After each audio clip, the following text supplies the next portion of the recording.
নমস্কার বন্ধুরা, স্বপ্নের খেলাঘরে নতুন আরেকটি ব্লগে তোমাদের সবাইকে অনেক অনেক স্বাগত। কেমন আছো সবাই? আজকে নিয়ে এসেছি মুচমুচে ডিমের চপের রেসিপি নিয়ে। কম বেশি এটা আমরা সবাই বাড়িতে বানাই। তো আজকে চলো দেখে নিই কীভাবে এটাকে আমরা করেছি। ভিডিওটা পুরোটা দেখো, ভালো লাগলে আমাদের ইউটিউব চ্যানেলটাকে সাবস্ক্রাইব করো আর ফেসবুক চ্যানেলটাকে ফলো করতে ভুলো না যেন। নিয়েছি আলু সেদ্ধ, ডিম সেদ্ধ, আদা, পেঁয়াজ, রসুন, কাঁচা লঙ্কা পেস্ট, আর নিয়েছি হচ্ছে কুচানো পেঁয়াজ। এই কুচানো পেঁয়াজটা ভেজে আমরা আলুর পুরে দেব।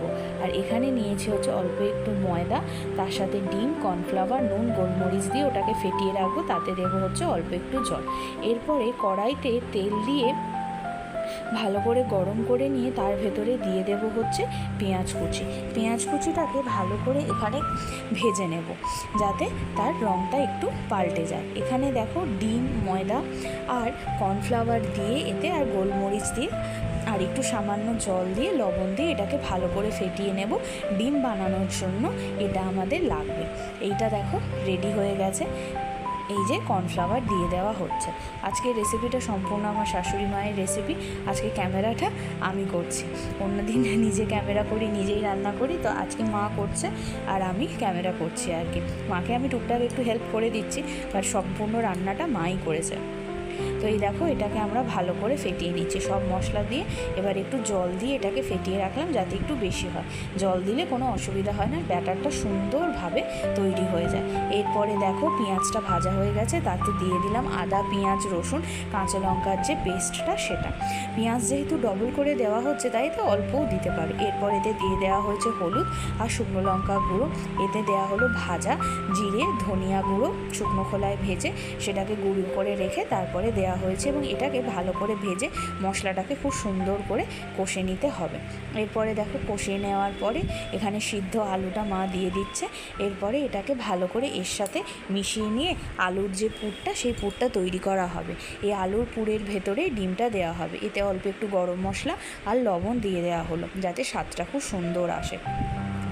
আর এখানে দেখো আর একটু গরম মশলা দেওয়া হলো। গরম মশলাটা মা বলছিল একটু কম হয়েছে, তো সেই জন্য আর একটু গরম মশলা এখানে দিয়ে দেওয়া হলো। তো এইভাবে রান্নাটা আমরা করে নিচ্ছি। আলুটাকে ভালো করে পুর করে নিয়েছি। রান্নাটা আমরা দুপুরবেলায় করেছি। আমরা হচ্ছে ঘটি, তাই সব রান্নাতে একটু চিনি খাই। যারা চিনি পছন্দ করেন না তারা চিনিটাকে স্কিপ করতে পারেন। এই দেখুন থালাতে আমি নিয়ে নিয়েছি হচ্ছে ব্রেড ক্রাম, আর এখানে রয়েছে ডিম সিদ্ধ, 4টে ডিম সিদ্ধ, যেটাকে হাফ হাফ করা, টোটাল 8 পিস হবে। আর এই যে ডিমের ঘোলটা তৈরি করা আছে। আর এই হচ্ছে আলুর পুরটা। যেহেতু আমরা 8টা করব তাই আলুর পুরটাকে আমরা 8 ভাগে ভাগ করে নিয়েছি। নিয়ে এক একটা ডিম এর ভেতরে দিয়ে এইভাবে পুরো ডিমটাকে চপটাকে গড়ে নিচ্ছি। দেখুন কীরকমভাবে গড়ে নিচ্ছি, মা এটাকে গড়ে নিচ্ছে। তো আর একটা করা আমি আপনাদেরকে দেখিয়ে দিচ্ছি। দেখুন ডিমের পুরটাকে, এই আলুর যে পুরটা যেটা রয়েছে এরকমভাবে সুন্দর করে একটা ওভাল শেপ নিয়ে নিতে হবে। এইভাবে দেখুন আমরা আলুর যে পুরটা আছে সেই পুরটাকে এরকমভাবে একটু মাঝখানটা ফাঁকা করে নিয়ে তার ভেতরে ডিমটাকে দিয়ে সুন্দর করে এইভাবে একটু চারিদিকটা চেপে চেপে একটু গাটাকে মোলায়েম করে নিয়ে একটু ওভাল শেপের আকারে গড়ে নিয়েছি। এইভাবে গড়ে নিয়েছি। দেখুন আমরা 8টা ডিমের চপ গড়ে নিয়েছি। এরপরে এই বাটিতে যে ডিমের ঘোলটা তৈরি করেছি তার ভেতরে ডিমের চপটা দিয়ে তারপর ব্রেড ক্রাম্পে দিয়ে, আশা করি সবাই এটা জানেন, আলাদা করে কিছু বলার নেই, সেইভাবেই এটা করা হয়েছে। তো বাড়িতে হচ্ছিল, ভাবলাম চলুন আপনাদের সাথে শেয়ার করে নিই। একবার কোটিং করে নেওয়ার পরে আমরা আর একবার কোটিং দিয়েছি। তাতে কি হয়, ওপরটা খুব সুন্দর মুচমুচে হয় এবং খুব ভালো হয়। এটাকে করে নিয়ে আমরা এটা দুপুরবেলা বসে আমি আর মা করেছি। মাই বেশিরভাগটা করেছে, আমি হাতে হাতে সামান্য একটু সাহায্য করেছি। তারপরে এটাকে ফ্রিজে আমরা রেস্টিং টাইমে রেখে দিয়েছি।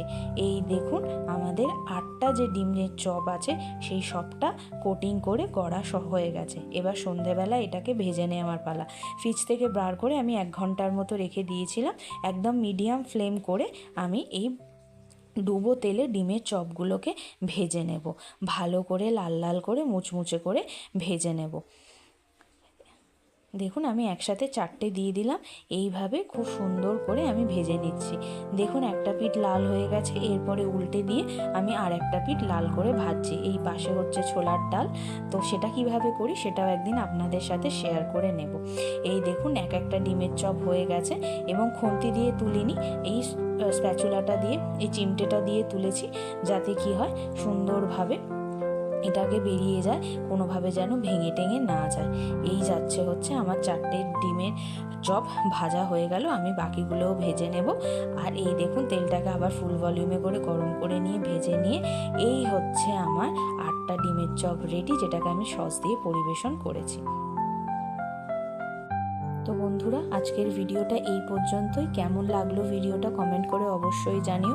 আমাদের পেজ এবং চ্যানেলের পাশে থেকো। টাটা।